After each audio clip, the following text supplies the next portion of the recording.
আমার ছেলে 18 জুলাই বৃহস্পতিবার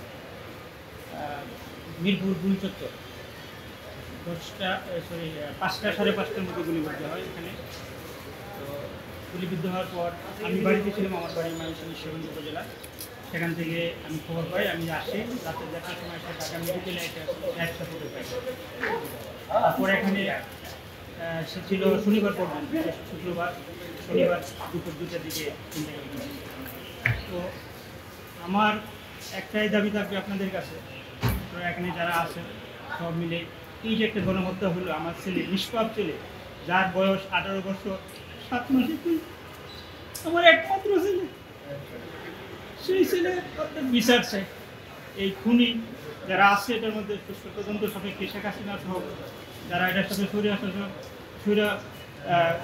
এই নরপিচাসের বিচার আমরা চাই।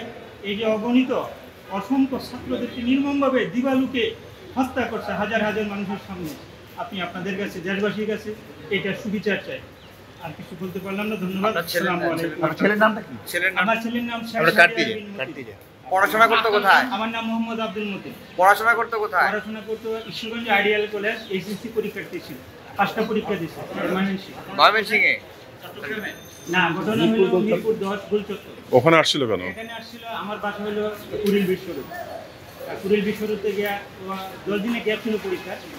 তো এখান থেকে তার খালার বাসা হলো মিরপুর 2। মিরপুর 2 তার খালা তো বাইরে নিয়ে আন্দোলনে গেছিল। আচ্ছা, ঠিক আছে। প্রিয় নাম্বার সেট করে বিকাশে সেন্ড মানি করুন ফ্রি।